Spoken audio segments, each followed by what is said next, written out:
आपको बताते हैं कि 100 जोड़े जिनका ताल्लुक़ हिंदू कम्युनिटी में से था और उनकी एक मैस मैरिज सेरेमनी हुई है which is quite a site. आपको बताते चलें कि ये पाकिस्तान हिंदू काउंसिल और डॉक्टर प्रेम कुमार सीतल दास मेमोरियल ट्रस्ट के तवस्सुत से हुआ और इसकी पेट्रनेज यकीनन डॉक्टर रमेश कुमार वंगपानी साहब ने की, जो कि पेट्रन इन चीफ हैं पाकिस्तान हिंदू काउंसिल के और हेड भी हैं डॉक्टर प्रेम कुमार सीतल दास मेमोरियल ट्रस्ट के। इनसे जानेंगे कि माइनॉरिटीज़ का इस तरह के एक इवेंट होना जिसमें 100 से ज़ायद जोड़ों का साथ आना, एक साथ शादी करना, इज़ दिस रिलेटेड टू, एक तरह से उनकी बहुत बड़ी मदद होती है माशी तौर पे भी।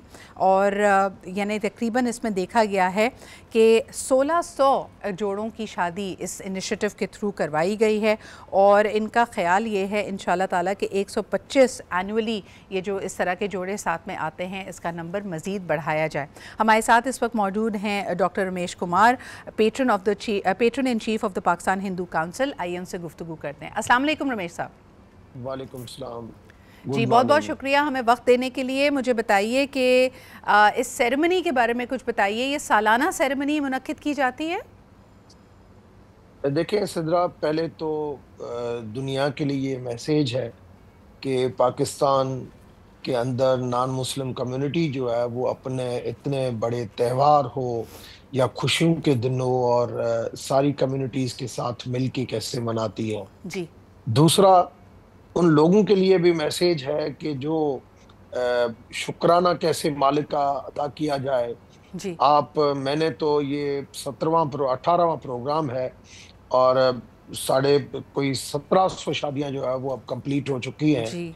बाप बन के करा चुका हूं और मैं मालिक का शुक्राना अदा करता हूं कि मालिक ने मुझे सिलेक्ट किया है इस काम के लिए कि मैं हर साल की शुरुआत जो है, जो गुजरे हुए साल का शुक्राना अदा कर सकूं जी। और नए साल की आमद का वेलकम उसको कर सकूं कि उन नन्हे मुन्ने बच्चों का बाप बन के एक बेटी की शादी कराना, किसी का घर बसाना, इससे ज्यादा और कोई बड़ा काम नहीं हो सकता। बिल्कुल तो सही। ऐसा मौका मिलना, ये खुदा की ब्लेसिंग, मालिक की ब्लेसिंग के बगैर, माँ बाप की दुआओं के बगैर ये दिन नहीं मिलते बिल्कुल। जो मेरी जिंदगी में ये मिले हैं। जी। क्योंकि मेरे दो बच्चे हैं, बेटा और बेटी, वो बाहर अभी पढ़ते हैं, मगर मैंने अपनी जिंदगी जो है वो वक्फ कर ली है कि यहाँ पे सारी कम्युनिटी का, अगर ईद होती है तो मैं ईद के दिन भी जो है वो मैं उन हर शहर के अंदर 5-5, 7-7 जो बेवाएं होती हैं उनके घर जाके राशन पहुंचाता हूं कि वो कम से कम रोजे कर सके। अगर जी। रोजा और अफ्तारी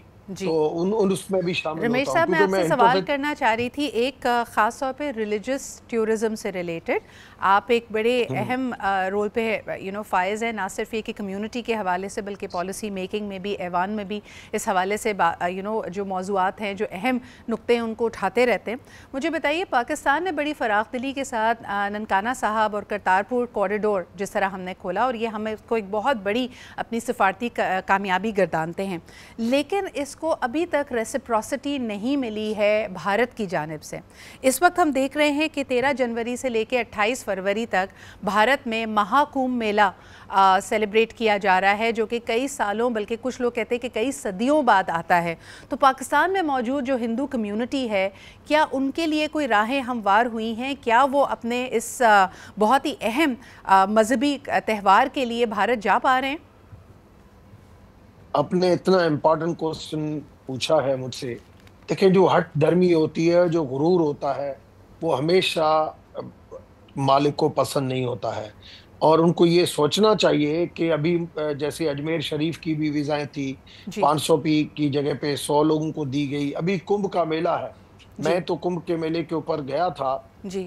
लास्ट टाइम आज से 4 साल पहले मुझे नरेंद्र मोदी की स्पेशल दावत के ऊपर मैं गया था और उनके ही चार्टर्ड जहाज में गया था और वो मैं देख कर आया था और मैंने बिल्कुल एंजॉय। और लोग आज भी चाहते हैं कि महाकुंभ के मेले में आज 4 करोड़ लोग ने जो है स्नान किया वहां पे। जी। तो पाकिस्तान के कितने जो है लोग गए, जैसे लोग। हज होता है तो एक हज के टाइम पे आता है कि भाई हज के टाइम पे मुस्लिम कम्युनिटी के मुख्तलिफ लोग गए, जी। तो पाकिस्तान से कितने गए, ये जी। फिगर जो है यहाँ पे आनी चाहिए थी। और मैं समझता हूँ इसके लिए हमें दोबारा कोशिश करनी चाहिए बायलेटरल। मैंने पहले भी कोशिश की और मेरी कोशिश है कि पाकिस्तान रिलीजियस टूरिज्म के हवाले से, क्योंकि पाकिस्तान की जो किस्मत बदलेगी और वो रिलीजियस टूरिज्म से बदलेगी। मैंने जी। अपनी एक ब्रीफिंग भी दी थी IAPS को, लेकिन it prime is very minister को। इंटरेस्टिंग रमेश साहब, जिस तरह आपने कहा आप खुद गए थे और मोदी साहब ने आपको तो इनवाइट किया, महाकुंभ मेला जिसके बारे में कहा जा रहा है कि इन 45 दिनों में तकरीबन 40 से 80 करोड़ का नंबर कहा जा रहा है कि पूरी दुनिया से जो भक्त हैं वो वहाँ पहुँचेंगे, स्नान करेंगे। तो पाकिस्तान में मौजूद हिंदू कम्यूनिटी को इससे महरूम क्यों रखा जा रहा है? दुनिया का कोई ऐसा मुल्क नहीं है जहाँ पे सनातन धर्म के जो मानने वाले हैं वो इस वक्त भारत में नहीं मौजूद। तो पाकिस्तानियों के साथ ये भेदभाव है, लेकिन दूसरी तरफ हम देखते हैं कि कई ऐसे इनिशिएटिव्स भारत लेता है जिसमें वो कहता है कि अगर आप आके शहरियत हासिल करना चाहें, पाकिस्तानी हिंदुओं को कहता है कि आप आ जाएं। तो ये भेदभाव क्यों?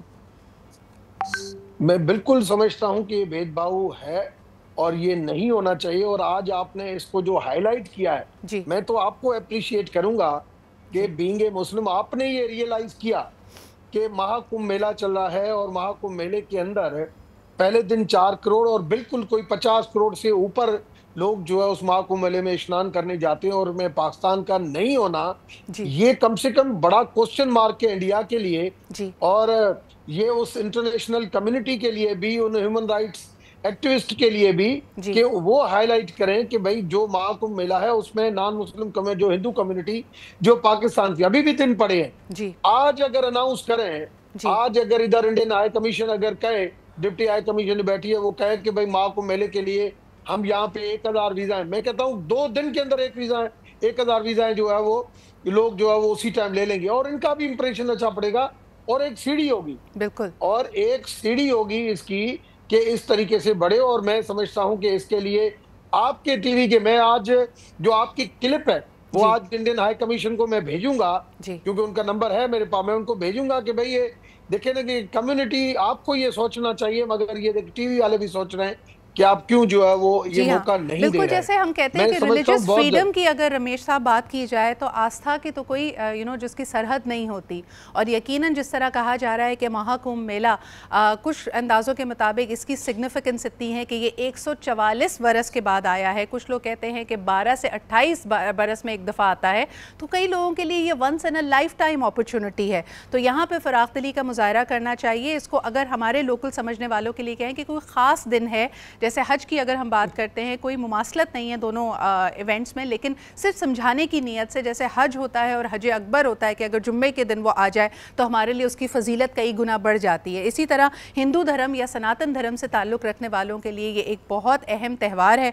रमेश साहब की कोशिशें जारी हैं और आप अभी भी पुरुमीद हैं कि हो सकता है पाकिस्तानी यात्रियों के लिए, पाकिस्तानी भक्तों के लिए रास्ते हमवार हो जाएं।